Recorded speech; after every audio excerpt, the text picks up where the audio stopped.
Now with the instruction leaflet that came with the pigments, it does say you need to stir them well before you use them.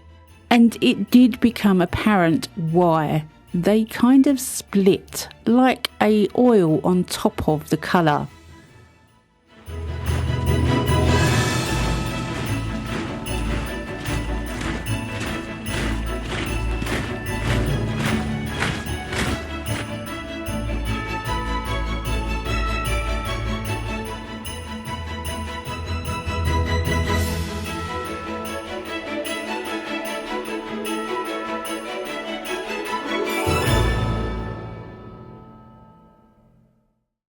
Hey, welcome back to my channel. It's Wendy here from Toonpish Crafts and I hope you're doing okay. Have you ever heard of laser paste? Well, I googled it and to be honest with you, it came up with a lot of things for metal engraving on lasers, but that's not what I'm talking about. This is laser paste resin pigment and I'd never heard of it until a very lovely subscriber messaged me and said try it.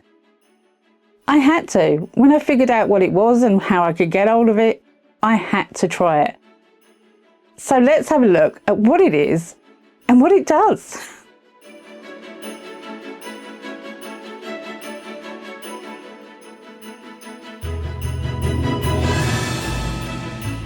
So this is the only laser paste I managed to get hold of, and I did buy this from Temu. But I do believe it's available from other companies like Just Resin.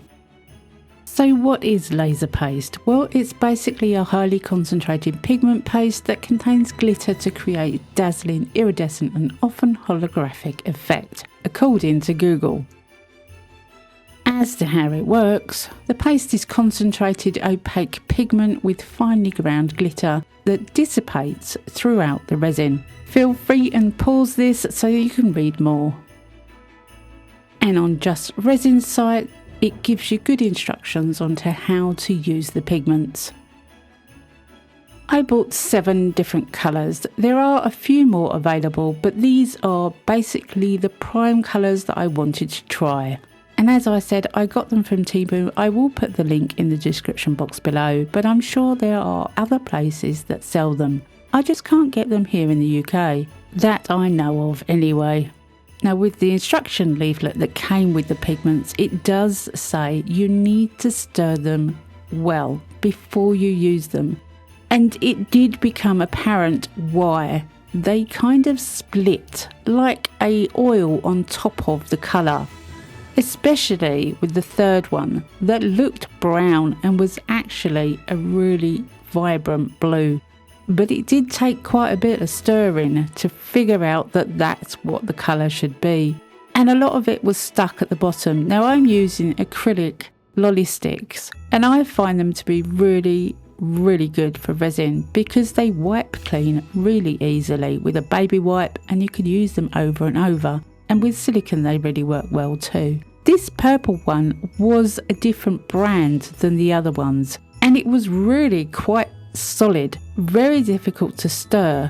It was really gloopy and didn't run like the others, but I gave them all a good stir before I got the resin out. With this project I'm using Estoyo 1:1 epoxy resin and I do have a discount code for Estoyo which is in the description box below. Now I'm making up quite a large amount of resin, so I'm using a bigger, flatter bowl, which in my opinion doesn't do too well when you use a stirring machine, so I'm doing it the old-fashioned way and using a stir stick. Because it's cold here in the UK at the time of filming, I decided to warm up the resin as I was stirring it. Estoyo resin is quite a medium viscosity resin, it's quite thick, but by heating it up, it does become a lot more lucid.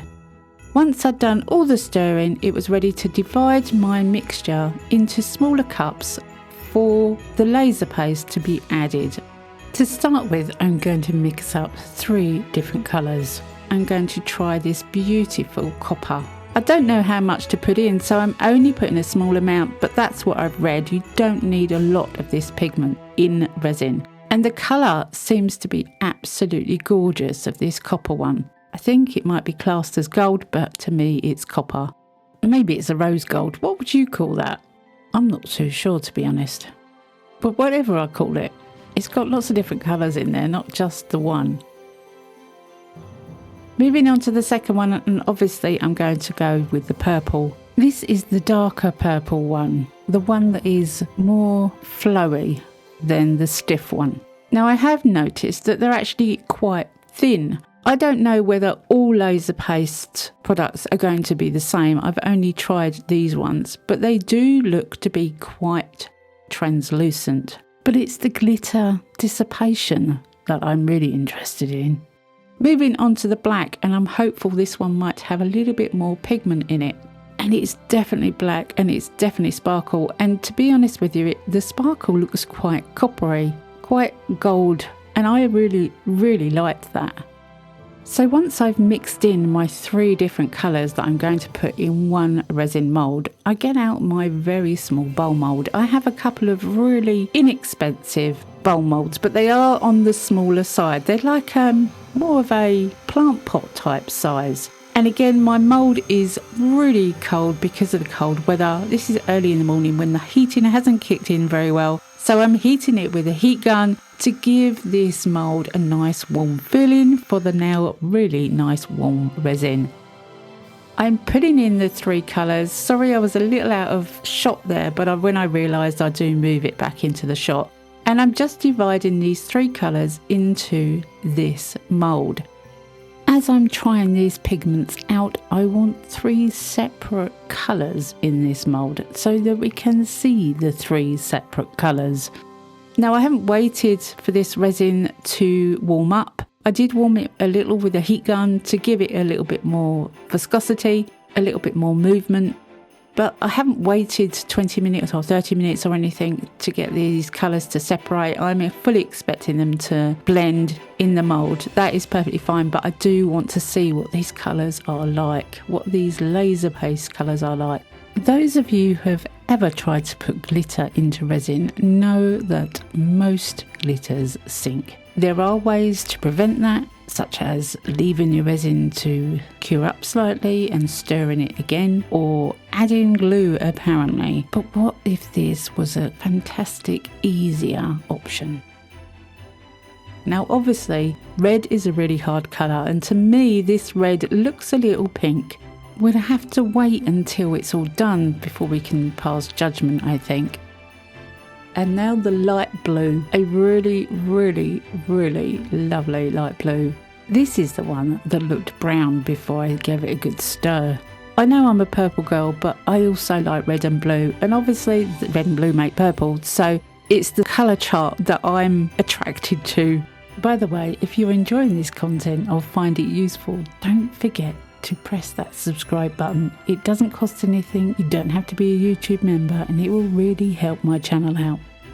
I'm just doing 2 colours in this one to start with, and I'm pouring them just half and half in this mould. I'm trying not to blend the colours, even though I haven't waited for the resin to thicken up. I want to see what these colours look individually, but in the same mould. Now at this point I realised I hadn't made enough resin. I was very, very slightly shy of the resin that I needed in this mould. I mean, it was literally just 10ml. That's all. A small amount. So I decided to go through all the cups and put all of the resin that I had left over in the bottom of this piece. Every colour that I had, I scraped out the clear, and I was still a few mil short. So I ended up making just a few mil and topping that up later on. But it did get a little bit muddy at the bottom of this piece because there were so many colours going in. But the main 2 colours would have had quite a lot in the mould already for us to see the result.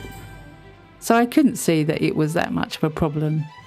So as I said, I did make up another 5 or 10 mil and popped that on the base of this, just to make sure it had a nice bottom. And then I left them both to cure until the following day.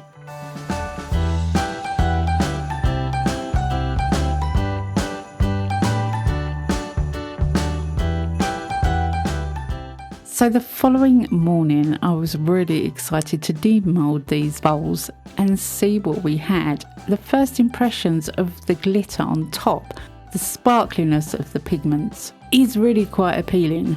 And I'm really hopeful that this sparkle, this glitter, has completely stayed where it should be in the resin.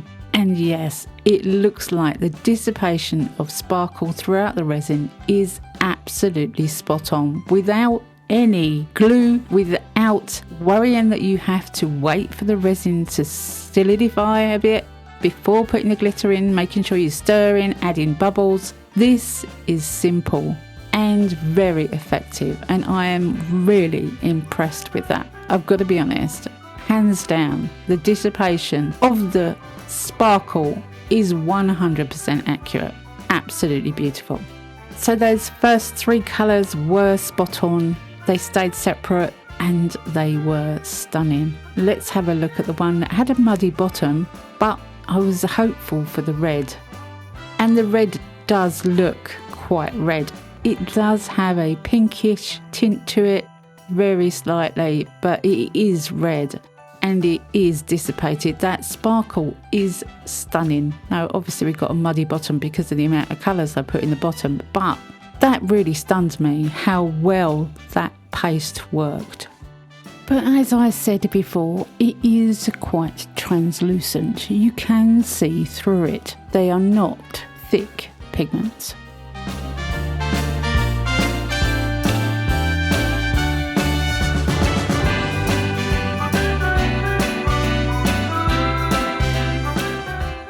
Now, I was curious as to whether this paste would work in polyurethane resin. So I have a very small mould and a very small amount of black polyurethane resin. This is from MB Fiberglass, but polyurethane resin is notorious for not working properly when there's any kind of moisture in it. And I don't know what these pastes are made of. I have no clue what is in this mixture. Obviously we know it's got glitter in it, but what else is in it? And I was curious as to whether this would work. So I made up this small amount of black polyurethane resin and put some purple colour in it. I poured some in this very flat, thin, old mould. It is an old mould. I didn't want to sacrifice a new one. And I had a little bit of polyurethane left over, so I grabbed another really old, ancient mould that's in a pear drop shape, and I used the rest in that. Now, polyurethane only takes 45 minutes to cure up, so we don't have long to wait before we have the results. I sprayed it with isopropyl alcohol to get rid of any surface bubbles and had a look, and you can see the purple glitter in it. However, very quickly I realised there was an issue. I've had this issue before with moisture in polyurethane, and basically it bubbles like it's a rising cake, like it's got a rising agent in it. When it completely cooled down, you could actually see the amount of bubbling in it. And taking it out of the mould on this mould, it is bubble right the way through. I mean, there's no question that is bubbly. And you can't see the colour purple either. As for the tiny pear-shaped pendant pieces, they came out of the mould a lot different. They were really nice and shiny on the inside, and you can see the purple, but the back is completely bubbled, and I would imagine it's bubbled right the way through those pieces as well. So polyurethane and laser paste do not go together.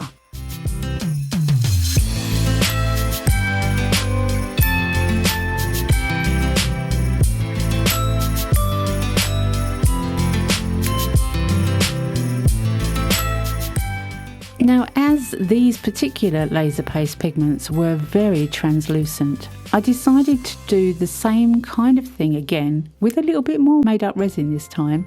I have 4 colours, purple and red, black and copper, and I'm going to add some mica in as well, in roughly the same type of colour as the laser paste. So we have a purple, a red, a black and a bronze. I chose a bronze because it matched kind of the same pigmenty colour. And I'm just going to add a tiny bit of the colours in to make the laser paste less translucent, less able to see through it. Again, I've made up my resin and I'm dividing it into the 4 smaller cups.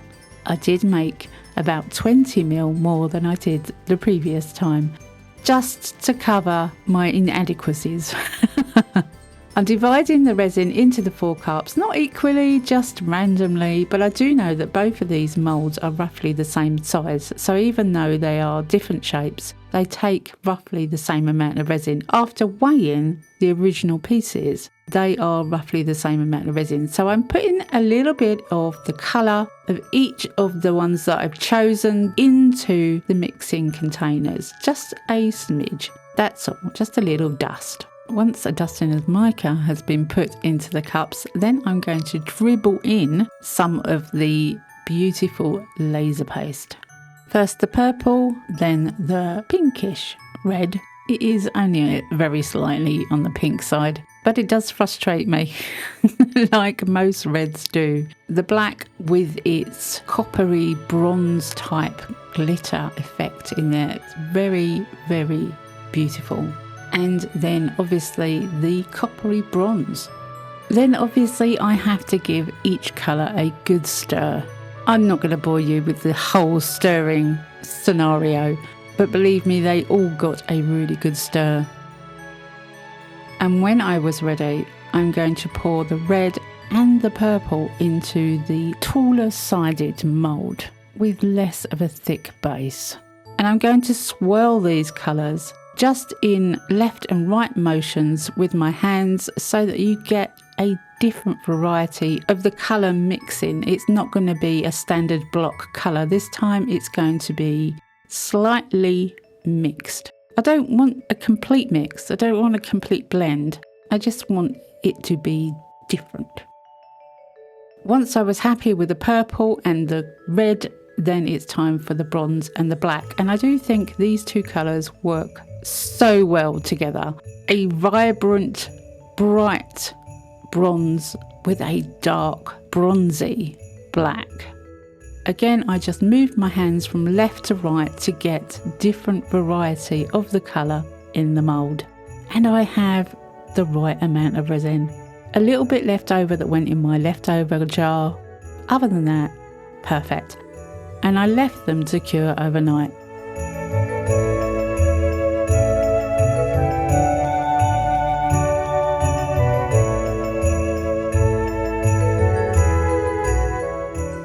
So the next morning we can have a look at what difference the little bit of mica made to the colours. Is the mica going to overtake the glitter?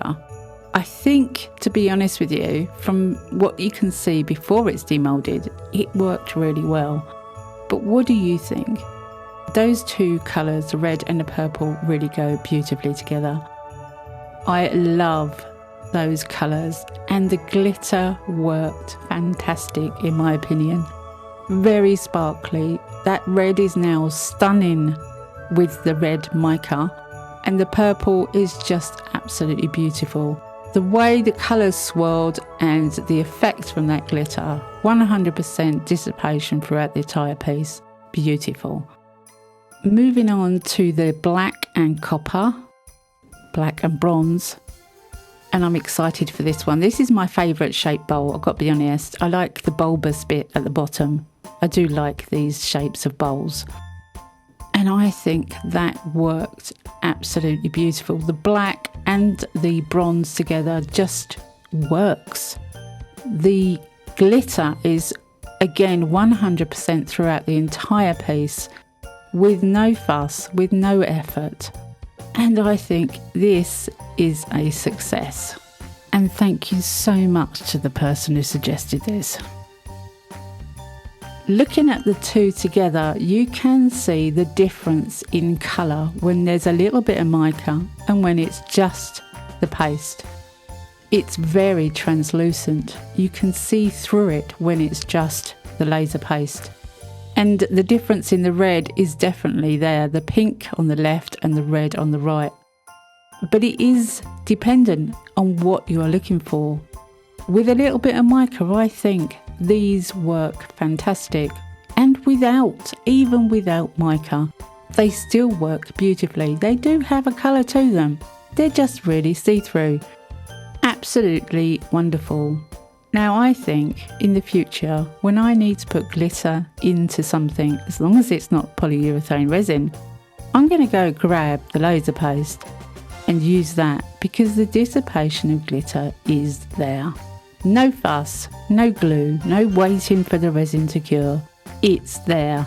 And it's really worth knowing that that's how you can get fantastic glitter dissipation throughout your pieces. Anyway, I hope you've enjoyed this and I hope you've got something out of it. It was definitely a lesson for me and I've learned tons. Thanks so much for watching this video. Don't forget to hit that subscribe button so you don't miss any of my upcoming videos, and then hit the notification bell so you don't miss any extra ones I might put out. The laser paste I bought myself and I don't have a discount code for, but any of the other products that I have discount codes for will be in the description box below. If I miss any, please do let me know. But you could always go to toonpish.com, where every single discount code that I have is in the discount section. Anyway, come back and see me next week, because you never know what I'm going to be up to. I never know what I'm going to be up to. Have a great week. Happy crafting, and bye for now.